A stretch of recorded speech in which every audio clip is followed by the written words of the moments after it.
Okay, we're going to begin to do our midterm review. I am using our class textbook, and I am going to get some of the review exercises from the end of several different chapters. I'm going to focus first of all off of pages 339 and 340. You're welcome to follow along in the book there. If you join in, just let me know you're there.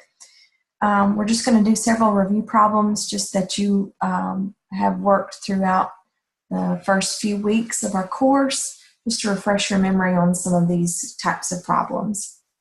In this first example, we're going to simplify. This problem contains exponents. Remember, the base number is 2. The exponent is a 2 also. That tells us how many of the base that we have. So this is the same as 2 times 2, which is 4. And 3 to the third power is 3 times 3 times 3. That would be 9 times 3 is 27.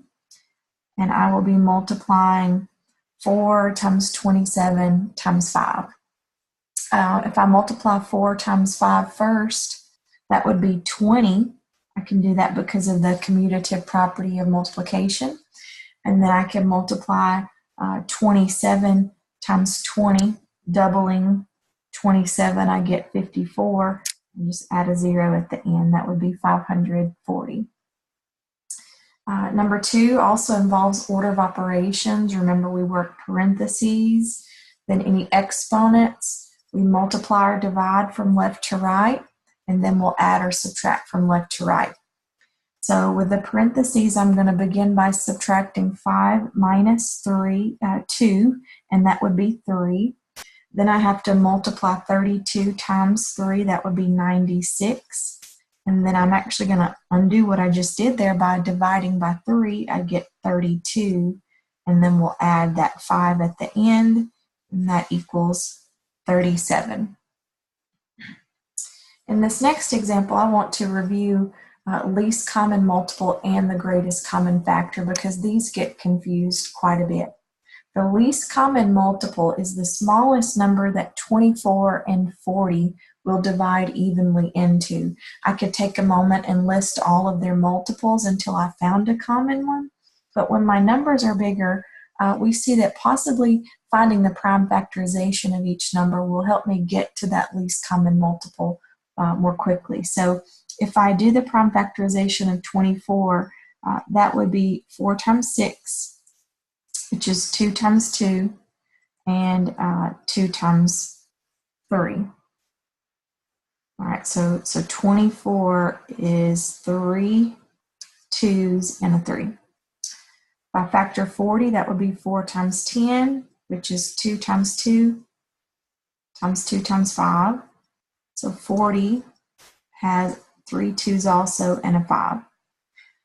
So to find the least common multiple here, I want the most of each number that I can get, the most amount of groups of each number that I can get. So here I have 3 2s, and here I have 3 2s. Since they're the same amount, as long as I take 3 2s, I'll get to my answer. I have to have at least 3 and at least 1 5 here. So that would be 8 times 3 times 5. 8 times 5 is 40. 40 times 3 would be 120. So my least common multiple is 120. That's the smallest number that both 24 and 40 will divide evenly into. Now I want to compare that now to the greatest common factor. That's different because I'm looking for a number that will divide into 24 and 40. I want the greatest common factor. They may have several common factors, but I want the largest common factor. I can do this again by using the prime factorization. I see, if I'm looking at GCF, I see that they both have 3 2s in common. 2 times 2 times 2 equals 8. So the GCF, the greatest common factor, would be 8. So the least common multiple is the smallest number that they divide into evenly. The GCF is the greatest number that divides evenly into both of those numbers. Okay, example 4, we're going to be simplifying 60 over 144. I just want to find the largest number that will divide evenly into both of those. Both of these are actually divisible by 12. 60 divided by 12 is 5, and 144 divided by 12 is 12. So that would be the simplest form for that fraction. If I didn't know that, I see that they're both even numbers. I could begin by dividing by 2 and some of those smaller numbers until I can't simplify any further. Okay, on number 5, we're going to find the total. Total is the answer when these numbers are added together. In order to add fractions, I have to have a common denominator, and I'm looking for the least common multiple of these denominators between 2, 8, and 5. I would find that that would be 40.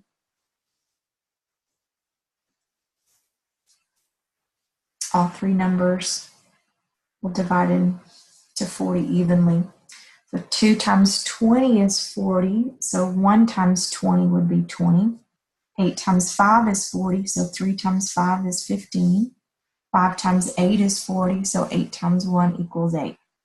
I'll add the whole numbers, 4 plus 2 plus 5, that's 11. I'll add my numerators, 20 plus 15 plus 8, and that will equal 43. My denominator will stay the same. As I look at this answer, though, I have a mixed number, but the fractional part is improper, and I need to make this into a proper fraction. So if I take 43 and divide it by 40, I see that 40 can go in one time, and I have a remainder of 3. This 1 will add to the 11 that I already have and make 12 whole, and I'll have 3 out of 40 remaining.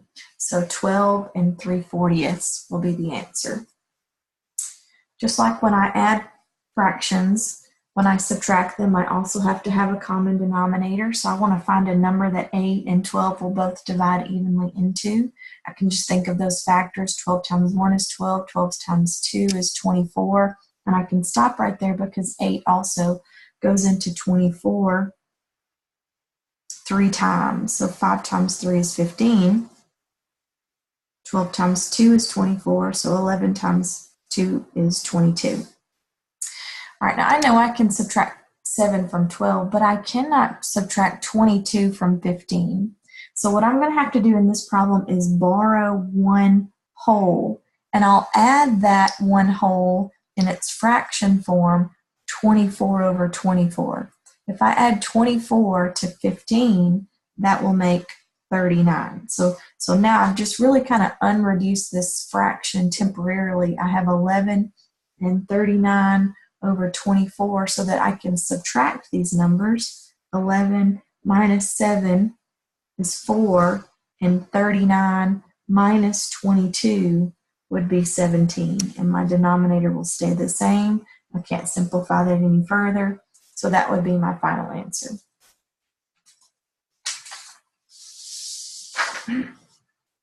Okay. When we multiply and divide with mixed numbers, the first step we're going to have to do is to convert these into improper fractions. 5/8 is a proper fraction, so there's nothing to change there. But remember, to convert a mixed number to an improper fraction, we're going to multiply 5 times 3, that's 15, and add the numerator. So 5 times 3 is 15, plus 1 is 16, and that denominator stays the same. Before I do the multiplication, though, I can reduce diagonally. Both 5s will cancel, and 8 will divide into 16 2 times. So this will simplify to just 2. Reducing first makes the multiplication easier. If I don't reduce first, if I choose to multiply first, I'll have to reduce in the end to get that best answer. I'll work number 8 similar to that. Remember, quotient is the answer to a division problem. So this says 3 1/5 divided by 4 and 1/4. Find the quotient of these numbers. What is the answer to that division problem? So I've got to begin by converting these into improper fractions. 5 times 3 plus 1, that's 16/5. 4 times 4 plus 1, that's 17/4. Before I can continue any further, because this is a division of fractions, rather than dividing with fractions, we multiply by the reciprocal. I call that leave, change, flip. You're going to leave 16/5 alone, change division to multiplication, and flip 17/4, taking its reciprocal. We multiply by the reciprocal instead. Now, this is not going to reduce diagonally either way, so I'm just going to multiply my numerators. 16 times 4 is 64. I'll multiply my denominators. 5 times 17 is 85. Because I could not reduce here, that tells me that this answer is simplified. It can't be reduced any further. Number 9 involves order of operations along with rules with working with fractions. I'm going to begin by working inside this parentheses, but I must start by finding a common denominator between 4 and 3, and that number is 12. 4 times 3 is 12, so 3 times 3 is 9. 3 times 4 is 12, so 4 times 2 is 8. And if I subtract those, I get 1/12. Okay, I'm going to bring down the rest of this problem. And according to order of operations, we're going to have to divide before we add.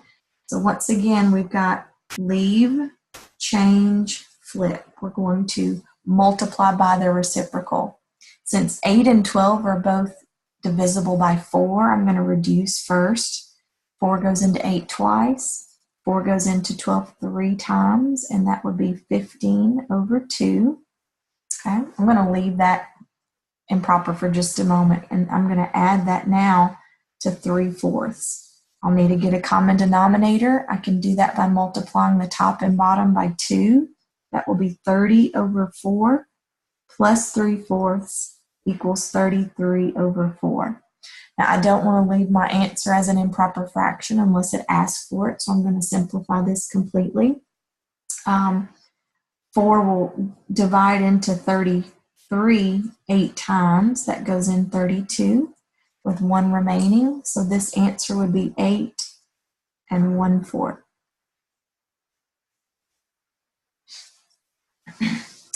Right, number 10 is going to have me take this problem in word form and then translate it into a standard numeric form. So let me read that. It says write 209 and 305 thousandths in standard form. This is going to be a decimal number, and 2 things point that out to me. This word and is used to separate the whole part from the decimal part. So where and is, that's going to be my decimal. And this thousandths is telling me what part represents the decimal. So 209 is the whole part, okay, and 305 thousandths, okay. So my decimal position goes tenths, hundredths, thousandths. These digits will end there. So they actually just fill in those holes, 305 thousandths. If that had been like 10 thousandths, I would have had to insert a 0 between these digits and the decimal. So 209 and 305 thousandths. All right, number 11 asks us to find the product of these decimals. Product means multiply. So I'm going to multiply 4 2/100 times 6/10. You do not have to line up your decimals when you multiply. You do line up your decimals when you add and subtract. So I'm just going to multiply like normal. Okay, but where my decimal goes depends on how many numbers here were behind the decimal. So I have 1, 2, 3 numbers behind the decimal. So I'm going to put 1, 2, 3 numbers behind the decimal. 2.412. So that's read 2 and 412 thousandths.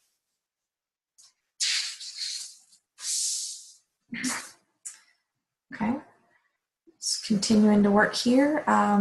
Number 12 says for us to convert 12 and 2/3 to a terminating or repeating decimal. Place a bar over any repeating digits. I want to encourage you to read the directions at the beginning of your apply lessons that showed you how to input those into your Excel answer sheet. I'll kind of review that as well in case you have any of those on your midterm exam. But one thing I want you to notice is the 16 is the whole number, so that's not the part that's repeating. It's the 2/3, the decimal, that may be repeating here. 3 will not go into 2, so I'm going to add my decimal and zeros here. So 3 goes into 26 times, and what we're going to see happen here is this pattern is just going to keep going. It's not going to have any end here. And I see that this is a repeating decimal that just goes on and on and on. So if I was writing this with a Repetin bar, I would say 16.6 with a Repetin bar over the 6.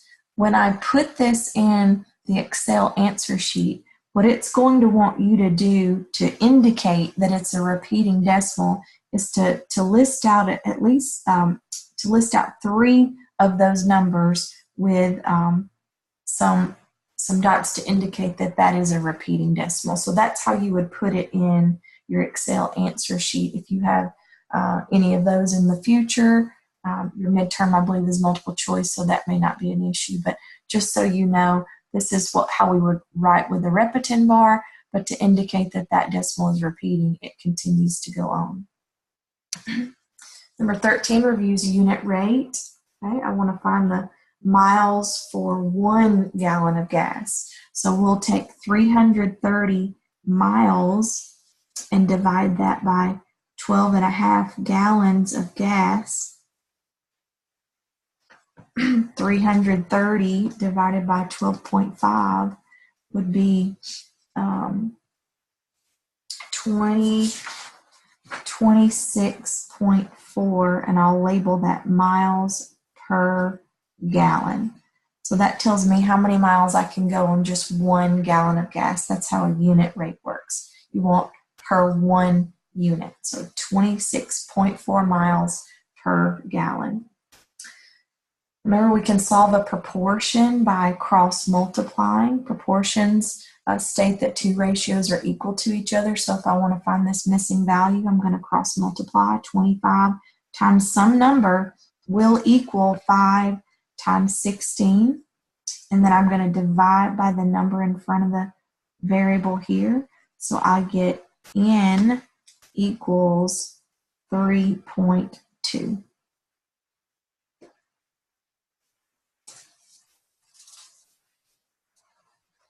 Okay.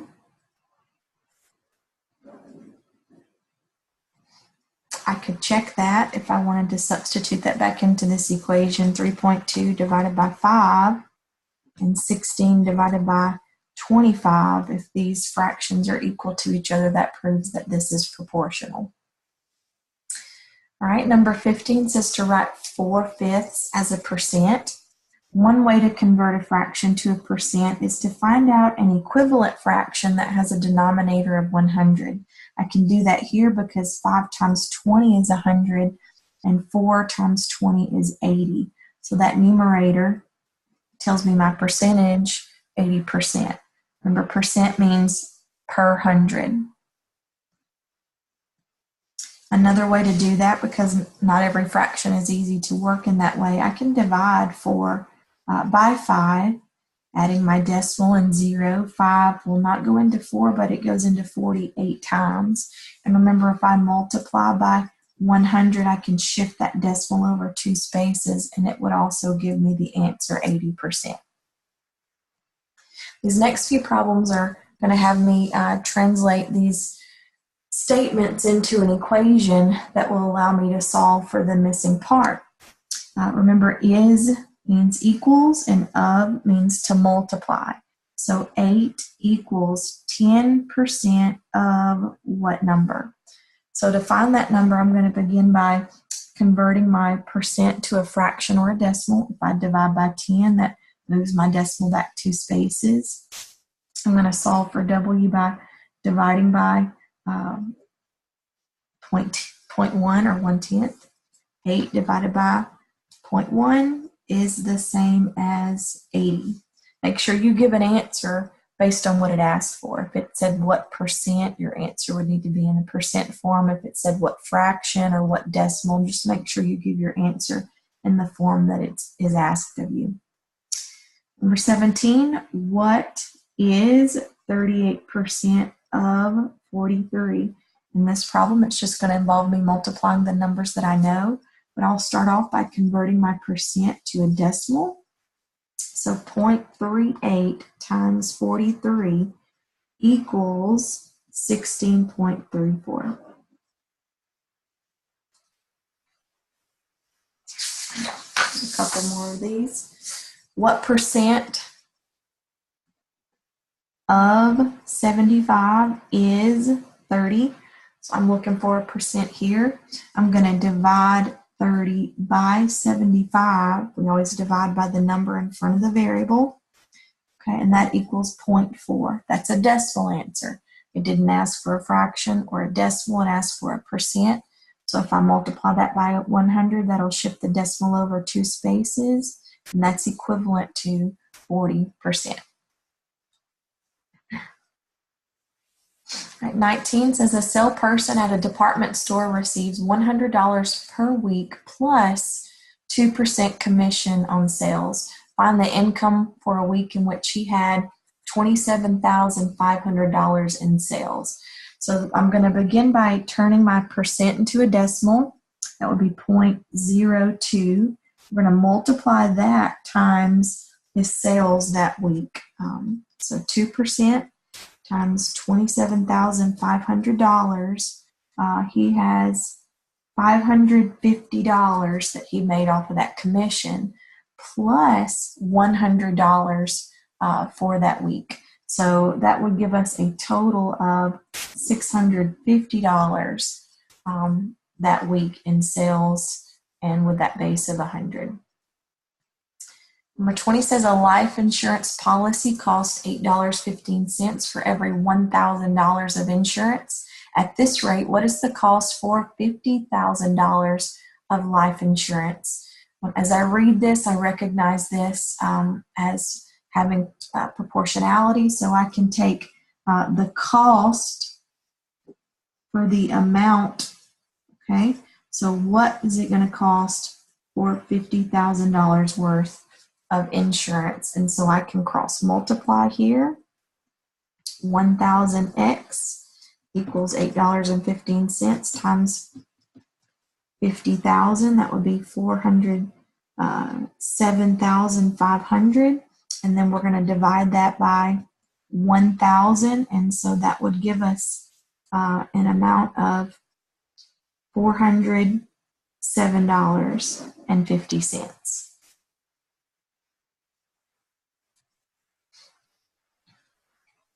Number 21, a contractor borrowed $125,000 for 6 months at an annual simple interest rate of 6%. So we want to find that interest due on the loan. Remember our formula, principal times rate times time in years equals the interest. So we will begin by multiplying 125,000 times 6% is 0.06. Time is always in years, and since they gave me months, I'll put that as 6/12. And as I multiply this together, that's going to tell me what my interest is. All right, that will equal $3,750. Number 22 says a compact disc player with a cost of $180 is sold for $279. We want to find that markup rate. we can work this the same way that we did the percent of increase or decrease.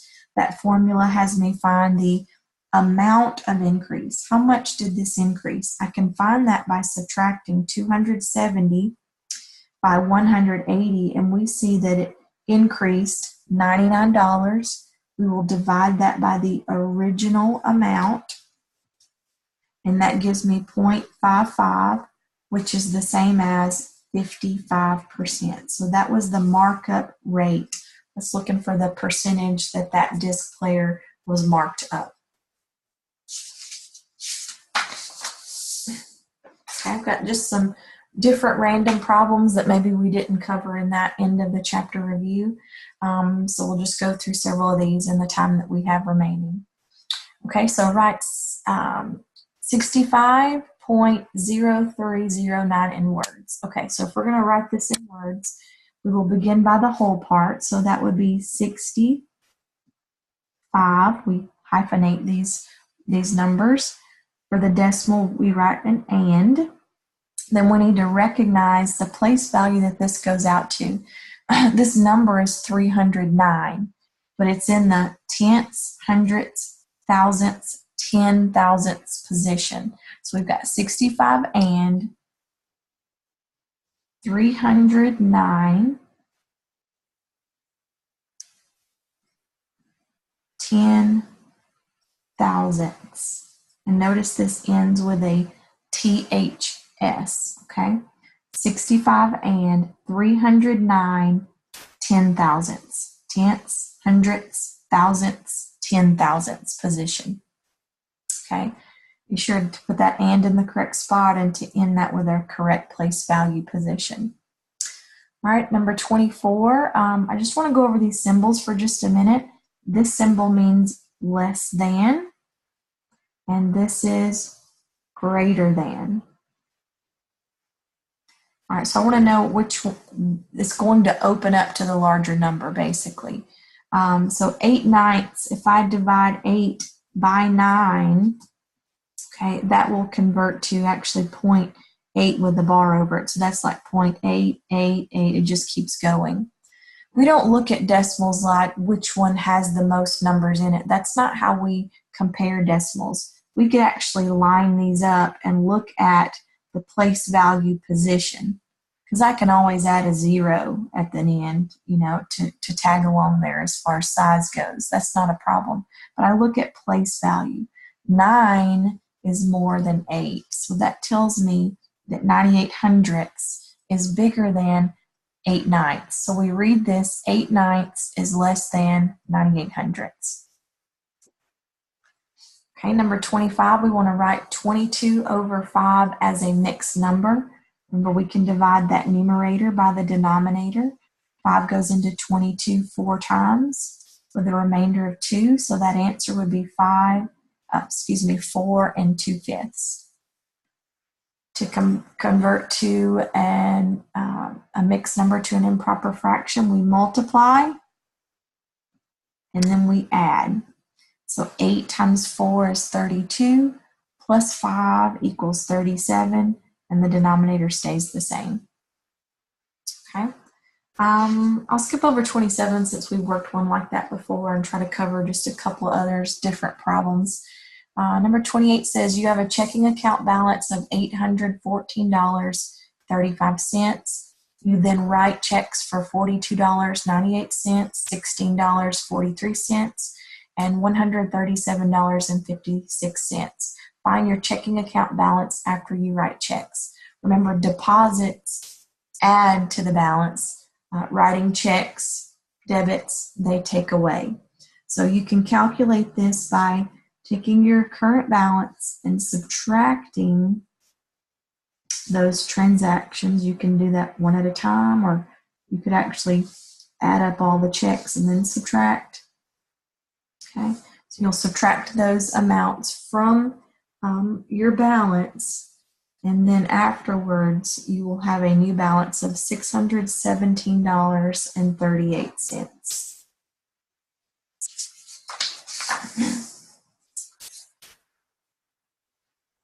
All right, number 29 says to write the comparison 25 miles to 200 miles as a ratio in simplest form using a fraction. So a ratio is just a comparison of two things. So 25 miles to 200 miles.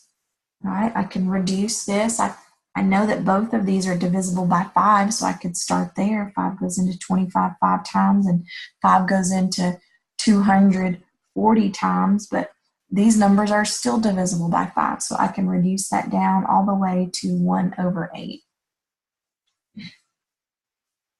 We can keep that in fraction form. Remember, if it had asked for a colon, that would be my answer. I could also say 1 to 8.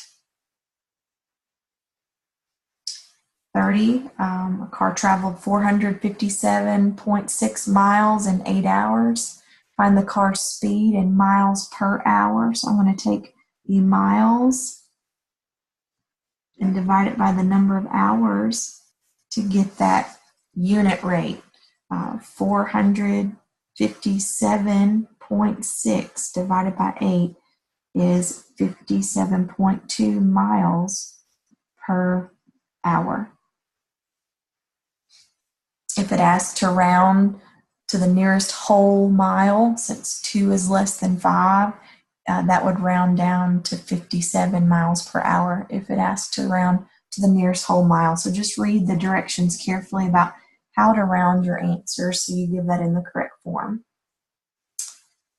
All right, number 31, Mike buys a tractor for $32,360. A down payment of $5,000 is required. The balance remaining is paid in 48 equal monthly installments. So we want to find that monthly payment there. With a down payment, we get to subtract that amount off of the cost.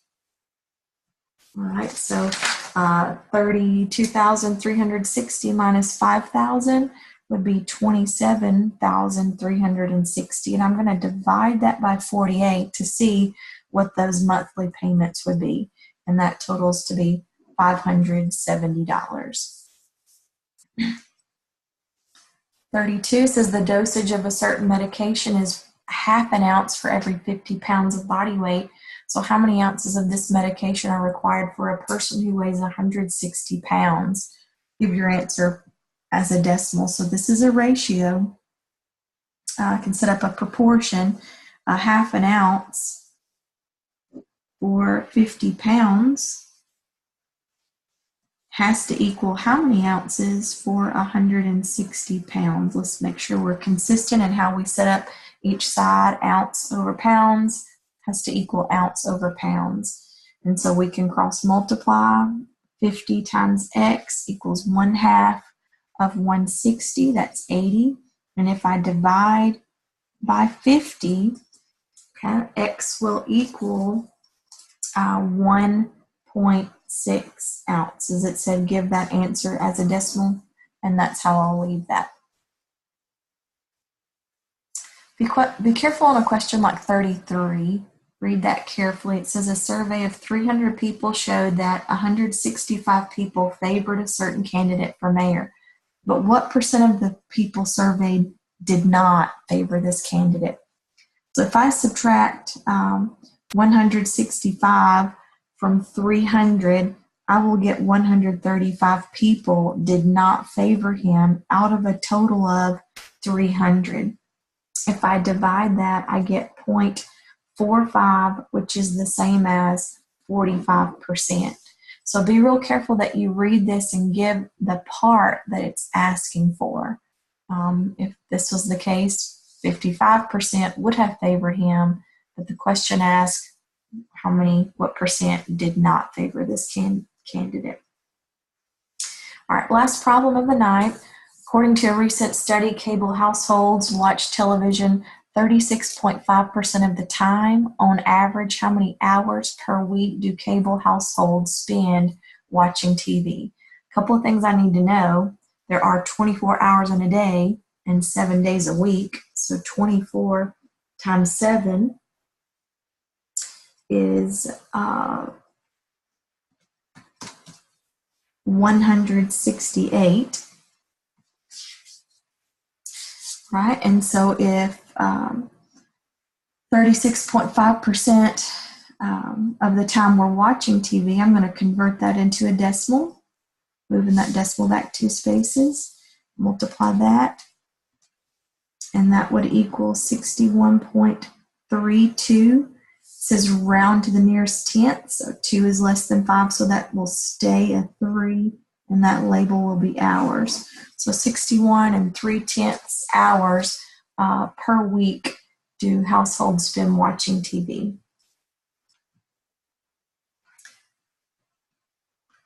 So we're going to wrap this up. I hope some of those examples have been helpful. I encourage you to look at possibly the other end of the chapter reviews, practice some problems within each lesson, and don't hesitate to contact me if you have any questions about how to prepare yourself for that midterm exam.